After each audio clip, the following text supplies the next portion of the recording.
இயேசுவின் இரத்தம் ஜெயம். திருவருகை காலம் முதல் ஞாயிறு.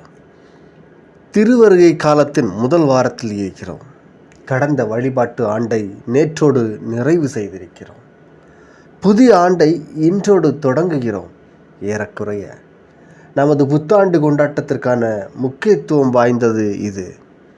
கடந்த ஆண்டு முழுவதும் இயேசுவின் பிறப்பு, போதனை, நமக்காக இறந்து உயிர்த்து விண்ணகம் சென்று அனைத்துலக அரசராக அவரை நிலைநிறுத்தி கொண்டதை தியானித்து நம்மையே புதுப்பித்து கொண்டிருக்கிறோம்.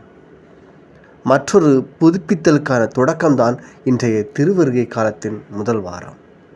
இந்த நாளிலே நாம் அனைவரும் சிந்திப்பது புதிய ஆண்டிற்கான தயாரிப்பு மட்டுமல்ல, பழைய ஆண்டு எந்த அளவுக்கு நம்மை பக்குவப்படுத்தி இருக்கிறது என்பதையும் அறிந்து கொள்வதும், இயேசுவின் வாழ்வு முழுவதையும் அறிந்து தியானித்திருக்கிற நாம் எப்படி அவரது வாழ்வை நமது வாழ்வாக மாற்றியிருக்கிறோம் அல்லது மாற்ற முயற்சி எடுத்திருக்கிறோம், அதிலே எந்த அளவுக்கு வெற்றி பெற்றிருக்கிறோம் அல்லது சறுக்கி இருக்கிறோம், இந்த கேள்விகளை நாம் மீண்டும் மீண்டுமாக கேட்டு பார்த்து அதற்கான பதில்களையும் நாம் காண முயல வேண்டும்.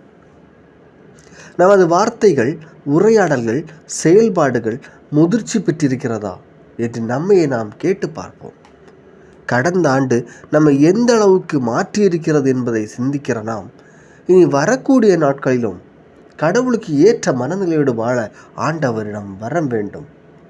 அவரது அன்பும் இரக்கமும் நம்மோடு இருக்கின்றவை.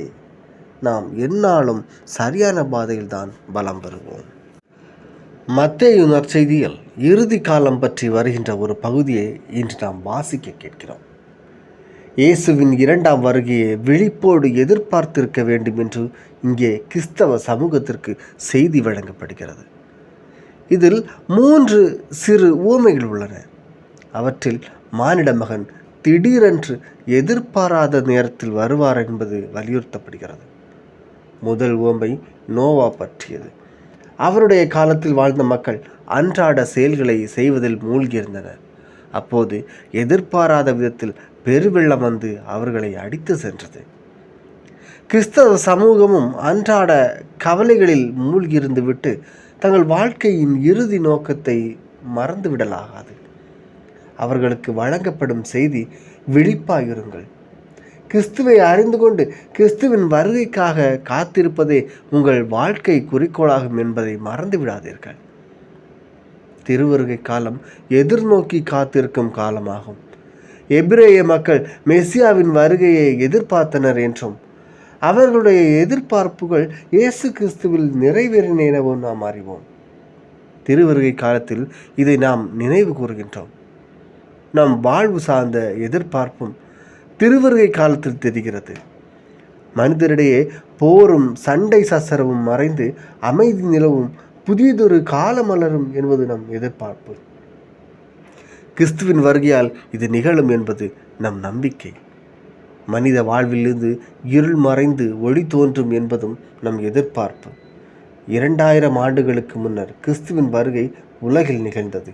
ஆனால் அவர் வரலாற்றின் இறுதியில் மீண்டும் வருவார். அந்த வருகைக்கு முன்னால் கிறிஸ்து நம் வாழ்விலும், நாம் வாழ்கின்ற சமூகத்தின் வாழ்விலும் தொடர்ந்து நிகழ்ந்து கொண்டே இருக்கிறது. குறிப்பாக நாம் கிறிஸ்துவை அருள் அடையாள கொண்டாட்டத்தில் சந்திக்கிறோம். நம்மை அடுத்திருப்போர் வழியாகவும் கிறிஸ்து நம்மை சந்திக்க வருகிறார். இவ்வாறு திருவருகை காலம் நமக்கு இயேசுவின் வெவ்வேறு வருகைகளை நினைவு கூறுகிறது.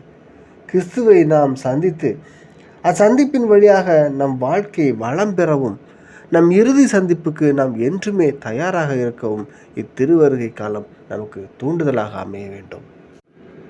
இன்று மனிதன் தன்னை பற்றிய சிந்தனையிலே மூழ்கி மூச்சற்ற நிலையில் இருக்கிறான். தன்னுடைய சுகம், தன் இன்பம் இவை பற்றிய எண்ணமாக உள்ளான். உண்பதும் உடுப்பதும் குடிப்பதும் கும்மாளம் அடிப்பதும் பெண் கொள்வதும் கொடுப்பதும் வாழ்க்கை என வாழ்பவன் வெள்ளப்பெருக்குக்கு முந்தைய காலத்திய பாவ வாழ்க்கை வாழ்கிறான். அத்தகையோர் வெள்ளப்பெருக்கால் அழிந்தது போல அழிவார்கள். அந்த அழிவின் நாள் யாருக்கும் தெரியாது. பாவ வாழ்க்கை வாழும் மனிதனின் அழிவும் அவனுக்கு தெரியாது. வயலில் இருக்கும் இருவரில் ஒருவர் எடுத்து கொள்ளப்படுவதும் மற்றவர் விடப்படுவதும் அவர்களுக்கே தெரியாது.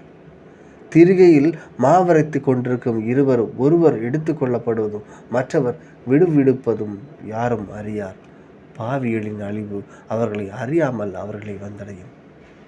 சுகபோகம் அனுபவிப்பதை வாழ்க்கை என்று வாழ்ந்தால் மகிமையும் மாட்சியும் நிறைந்த ஆண்டவரின் நாள் வேதனையும் விரக்தியும் நிறைந்த தண்டனையின் நாளாகிவிடும். ஆண்டவரின் மாட்சியை மகிமையை காணும் ஆசீர்வாதம் பெற்ற மக்களாக இருக்க நோவா குடும்பம் போல் நம் குடும்பமும் குடும்ப வாழ்வும் இருக்க வேண்டும். ஆண்டவருக்குள் வாழும் குடும்பம் அழிவிலிருந்து பாதுகாக்கப்படும். ஆகவே நாமும் ஆண்டவருக்குள் வாழ்வோம். அதன் வழியாக நம் அழிவை பாதுகாப்போம். ஆமென்.